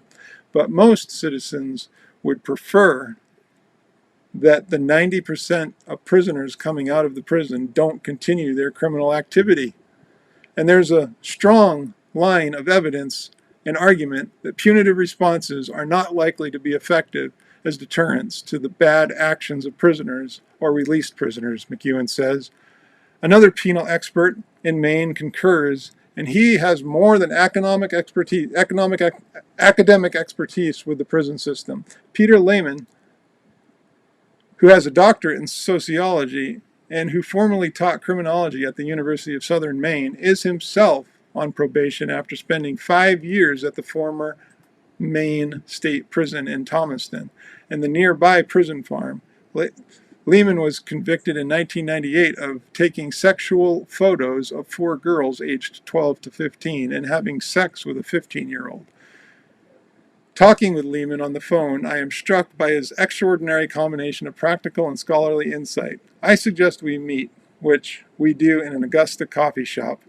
He is a diminutive, bearded 60-year-old. He lives in the mid-coast and is trying to earn a living as an entrepreneur. His internet posting state registry, the internet posted state registry of sex offender makes earning a difficult thing for him. I'll never get a job, he says. He tends to become professional when talking about his experience, his expertise. Most crimes are expressive, not instrumental, he asserts, using his sociological terms. What he means is that it is an emotion, such as rage or fear, or the high of an addictive behavior that drives many people to commit crimes, both outside of and within prison, and not the calculation of benefits, not the view of the crime as a means to an end. Have you ever slammed a door when you got angry or frustrated, he asked. It feels good. It's not instrumental, but expressive. He calls the supermax simply one end of a continuum in the prison system. How to stop supermax prisoners from throwing urine and feces? The prison thinks the way to deal with that punishment, Lehman says. But the prison action, is not a calculated, rational decision. This is an expression of rage. Lehman believes prison breeds antisocial behavior. Say an inmate borrows a magazine or a CD from someone else. One of the rules is no giving or receiving. If a person A is caught with person B's CD and the officer wants to push it, both are subjected to disciplinary action. People can actually lose good time for that. It could mean that you lose your privileges. It could mean that you lose your job or you get sent to the supermax. He continues, now most of us as human beings would think it's a virtue to loan something to somebody to help them out. But in prison, this social behavior is penalized. Despite these antisocial rules, Lehman says, one of the most amazing things is how much inmates risk punishment to help each other. But to be generous, they have to lie, pretend, and sneak around. Incarceration creates a situation where all of the kinds of issues that you have are very typically heightened trauma, degradation, lack of a sense of self. I'm not sure that I met more than a handful of men in prison who didn't have a traumatic history. Prison deepens these kinds of issues and wounds. There is an arbitrage about discipline. The rules are such that it is virtually impossible to avoid a situation where anybody can get busted at any time. Most guards mean well, he says, but they are struck in a bad system. They are stuck in a bad system. Actually, this reminds me a little bit of what's going on with the overall police debate in our country right now. The reason why everybody is rioting, and there are some peaceful protests, but there's also riots and stealing and protests and looting, is because it's a reaction to the overregulation and the overpolicing in America. McEwen agrees with Lehman's views that crime is most expressive, and he thinks Lehman's description of how the prison rewards antisocial behavior is a great insight. The Supermax was basically designed to prevent cooperative behavior, McEwen says. By isolating people, Supermaxes don't socialize people to get along with each other. Do we want to change things? Now I lost my place.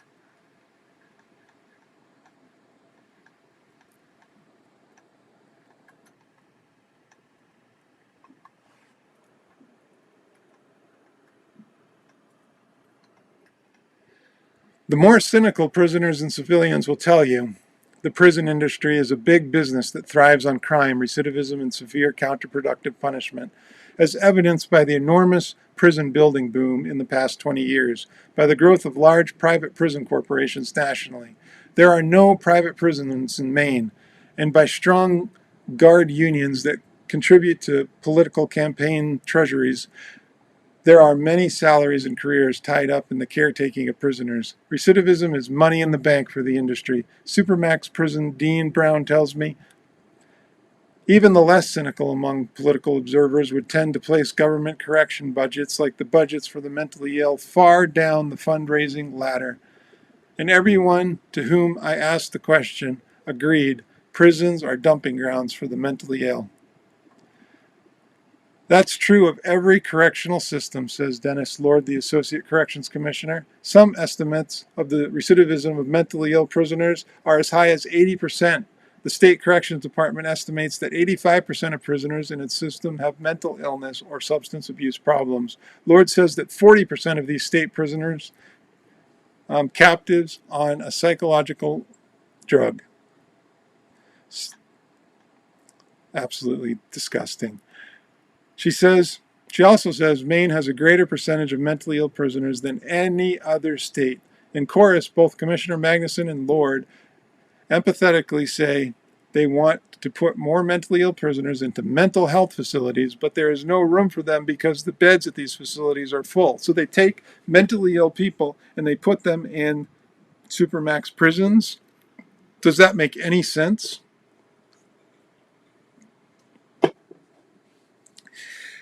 It is almost a given in political circles that the public and the legislatures are callous about what happens to the prisoners, though they are concerned about crime, especially when a notorious crime occurs and politicians can make a hay over it.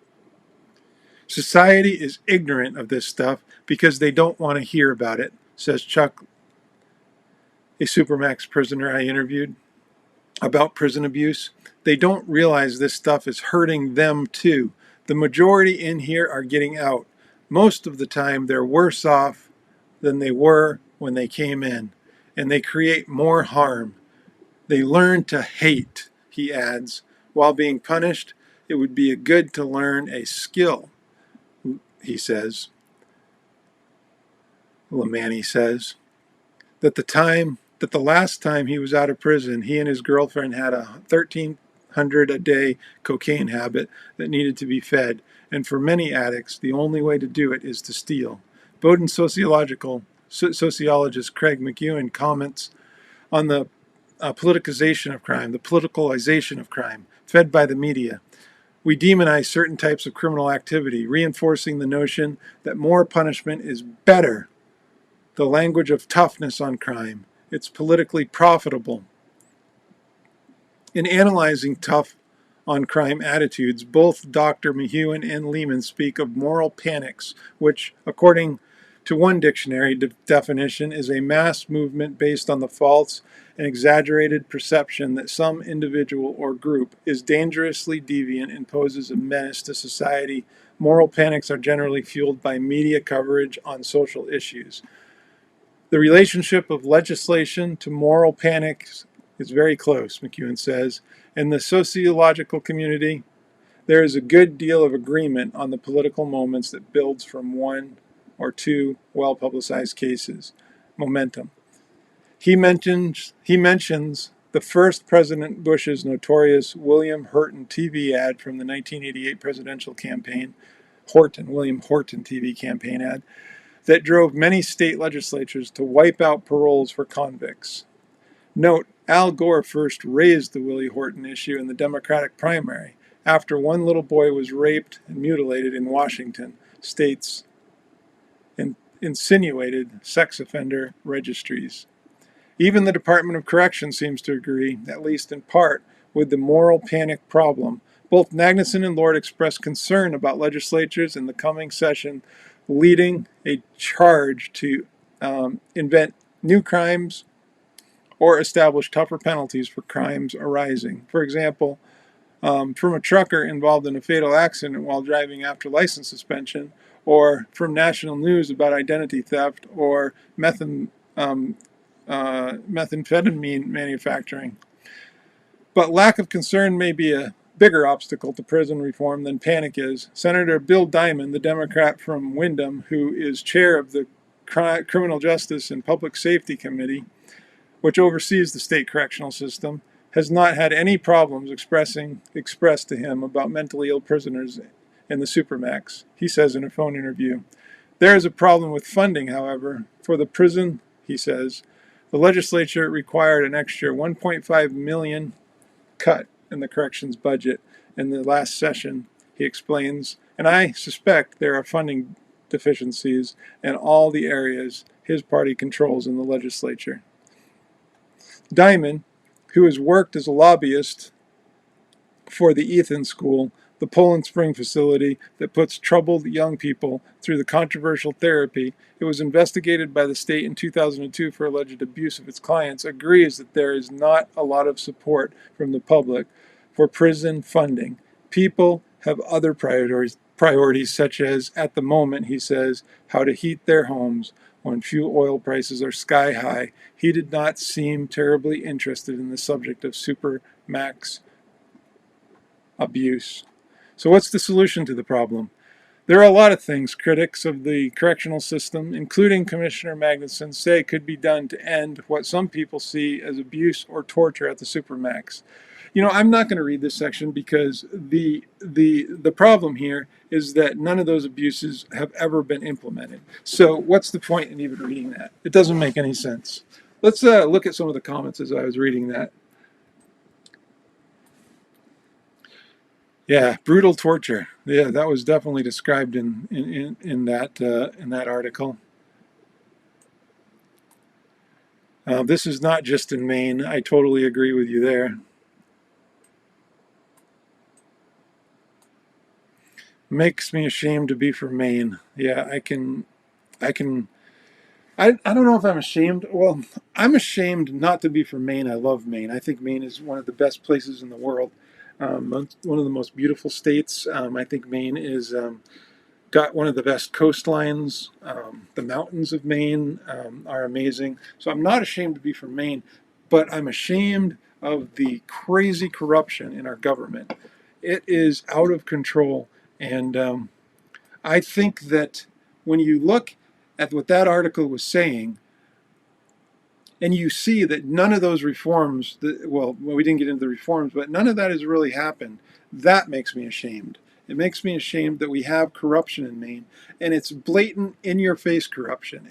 There's nothing you can do about it. It's corruption. It's like somebody walking into your house and taking your TV while you're sitting there watching the TV and laughing at you the whole time, and you know you can't call the cops because the cops will not do anything because most likely it's a cop that's taking your TV. That's the kind of corruption that we're dealing with up in Maine. Let's read this comment. Their power is hidden in the definitions of the terms in law they use, which is used against us to cause us to unknowingly, willingly and unintentionally give up all our rights. That's a powerful comment. And the Maine legislature, whether they know they did it intentionally or unintentionally, have passed so many laws that protect the government and government officials. Like, for instance, earlier I talked about the shooting in Minot, where a mother called the police to do a wellness check on her son who was mentally ill, and the police arrived to do the check, and they shoot and kill the son. They had body cam and dash cam, but they didn't release it. They did not release it. As far as I know, it's still not released because Maine has laws that protect the police. And in that article, I don't know if you picked up on this, but they talked about how the commissioner had these ideas, but then he was fired, or he resigned, or his term came to an end, and his ideas didn't get implemented. And rather than try to come up with ways to reform the system, they decided to come up with ways to make it harder for journalists to talk to the prisoners and continue to uncover corruption. Like, for instance, when videos like this were released, and I'm going to show this video again. I've showed it twice already, but this is what we're talking about. This is what's happening when they do those extractions. This is just a short clip, but it's a powerful clip.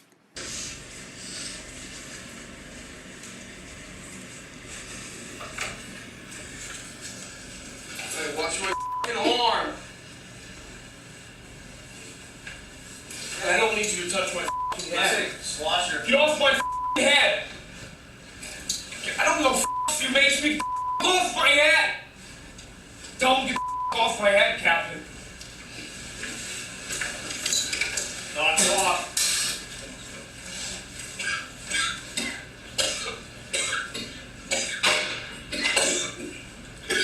I can't breathe. I can't breathe. I can't breathe. Captain, I can't breathe. Cut his arm. I can't. Spitting? Yeah. You all done striking?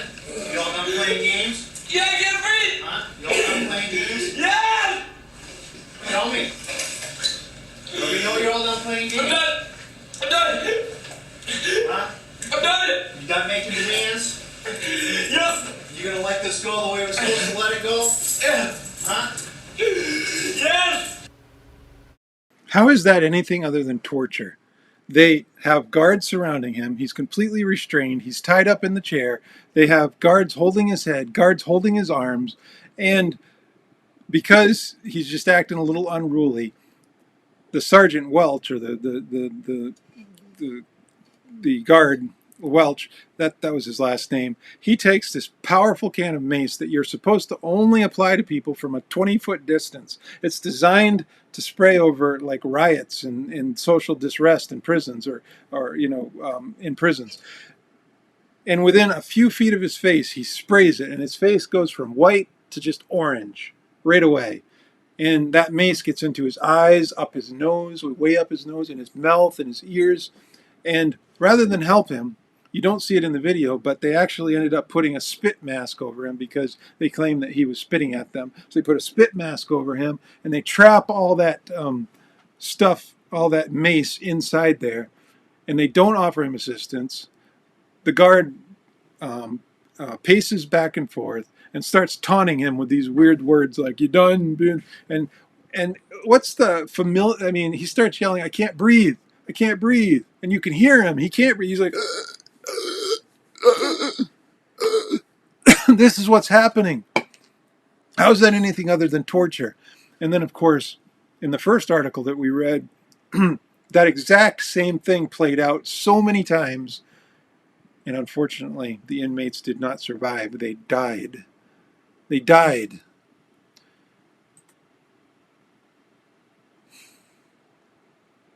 We have something going on in our prison systems where guards feel like they have, especially in the state of Maine where this happened, they feel like they can get, the reason why they do these things is because they know they're going to get away with doing these things. That's what's going on here. There's no accountability in Maine. It's all secretive. Just that story we read where the reporter tried to get interviews, it took an act of the governor before she could actually get those interviews. Maine is so secretive. I'm going to play this video for you now about the culture of prison guards inside the Maine prison system. I was there a little bit early, clocked in, got all my belt, everything together, went into Central, got my radio, my mace, and got my assignment for the day.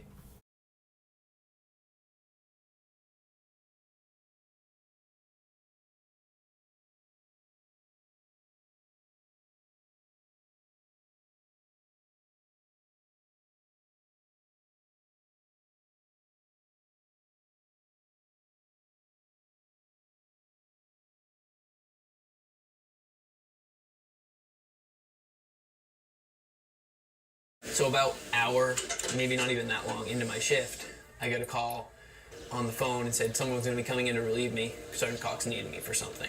And I went out to the office and he says, "So Peasley, where's your lunchbox?" I'm like, "I don't know, I thought I left it in here." And he goes, "Yeah, it's in here. Find it." It took me like 45 minutes to find it because I didn't think that he put it in the ceiling. So finally I get my lunchbox back and I go, "So now what?" So we follow him into zone control. We go in there and I put my lunchbox down again. So he grabs my lunchbox. There's 3 doors to get into zone, and there's one that leads out back into no man's land. Because if there's someone out back there, if you don't radio, you're gonna get shot. That's how it works. Because most of the time they'll consider you as an inmate or something, someone trying to escape. So he runs out, puts my lunchbox out there and says, "You better radio and tell them you're going to get your lunchbox. Otherwise you're gonna get shot." So I radio into Central, I radio out to the outside patrol vehicle, and let them know that I'm actually gonna be no man's land behind close unit, just so they know that not to shoot me or anything. So when I go out there to get my lunchbox, he closes the door behind me.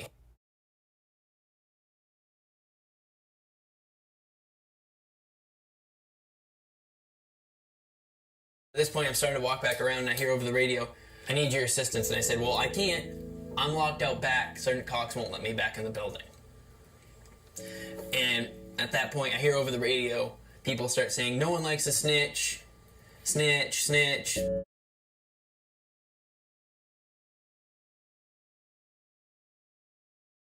A drill ICS is if something's going down, if an officer's in trouble, their inmates fighting or something, you call this over the radio, and this is so people respond. It's not something that's meant to be made a joke.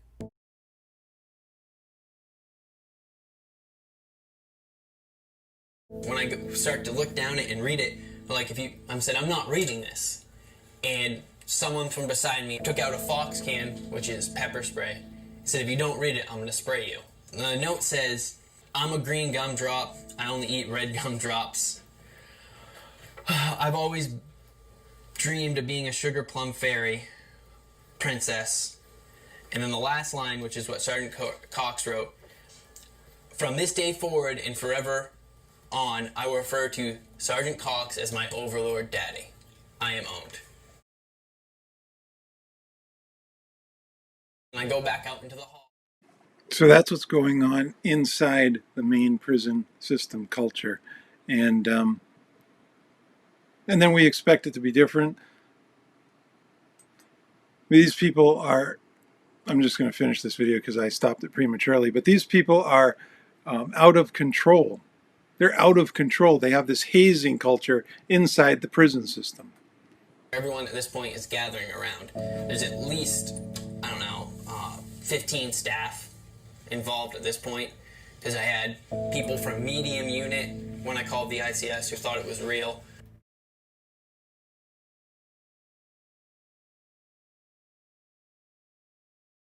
And, well, it's 3 of them on top of me, and they get my hands out and handcuff me. Then drag me over to the door to get into zone control and handcuff me to that door.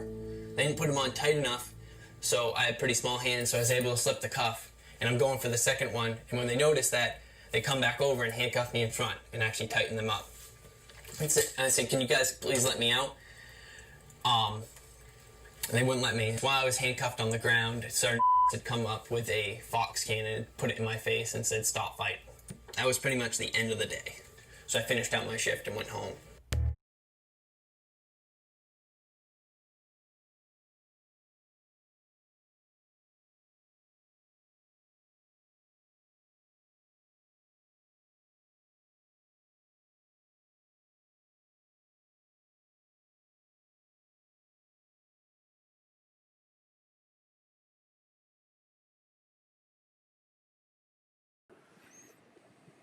hazing, or the prison guard population in Maine. And when you call them out on it, like this young corrections officer did, you're retaliated against and transferred.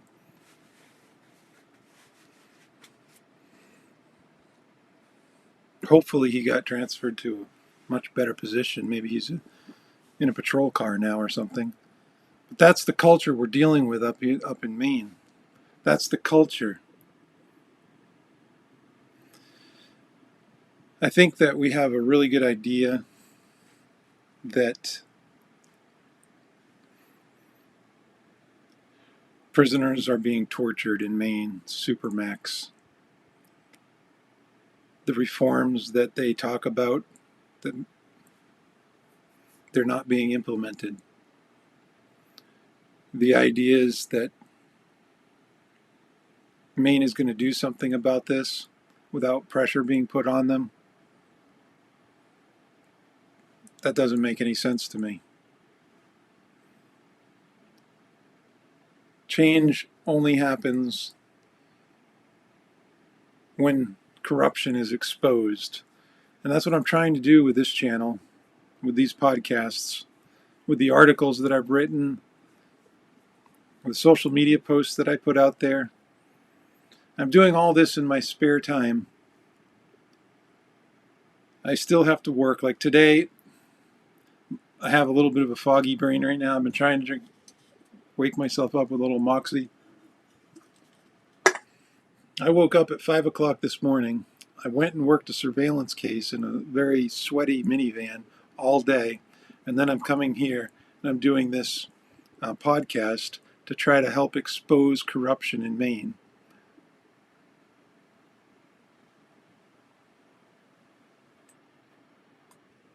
Corruption is from the top down, as in Ephesians 6:12. I agree. I think that Maine has been run and corruption has been systemic in Maine for quite a while. U.S. Code uses definitions for English words that are different than English definitions for the same word. All right, I'm not sure where you're going with that, but it makes sense to me. Oh yeah, that was in reference to this post that you made.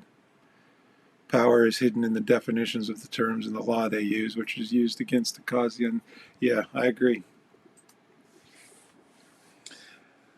Anyway, I wanted to probably bring an end to this stream at this point because I think we've covered this topic.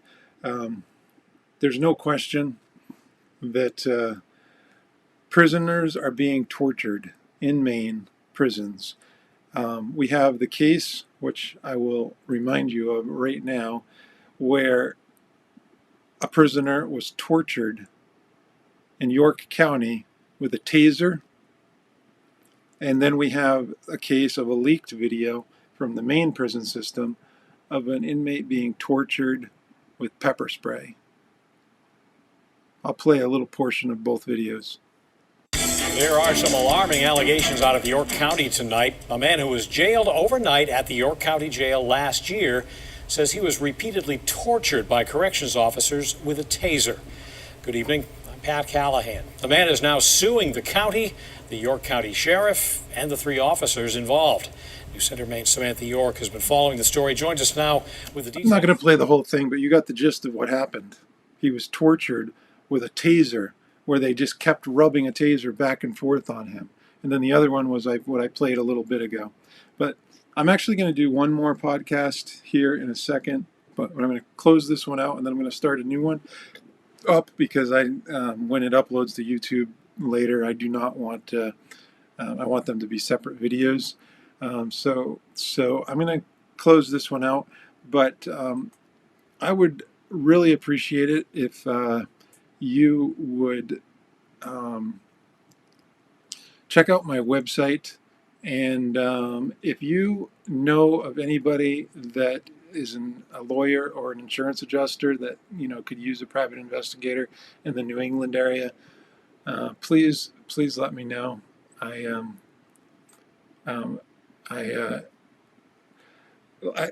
I do the podcasts and the research into corruption in my spare time, and so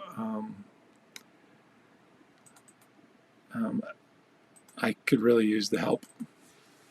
So my day job, when I'm not preparing for this podcast and doing these podcasts, is as a private investigator. And what I do is insurance fraud investigations, and so I work with insurance adjusters and lawyers to investigate insurance fraud from the perspective of the insurance company. And I'm just looking for truth. And that's the goal of every investigation that I have. If my investigation helps the claimant, so be it. If it helps the insurance company, so be it. Uncovering the truth is the only goal.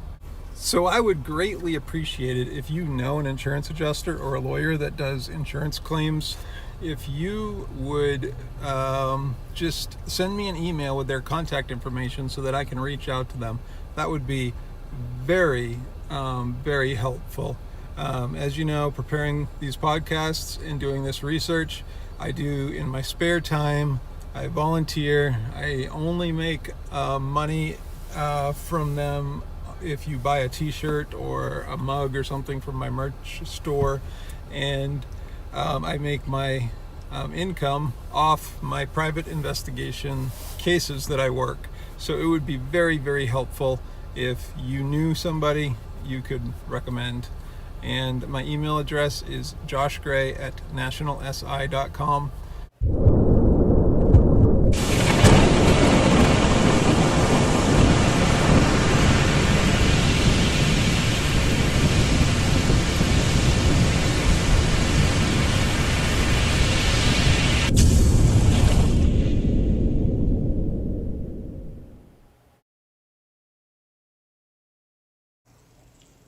Let not your heart be troubled.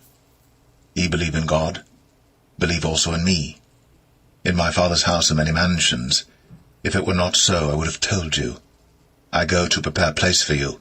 And if I go and prepare place for you, I will come again, and receive you unto myself, that where I am, there ye may be also.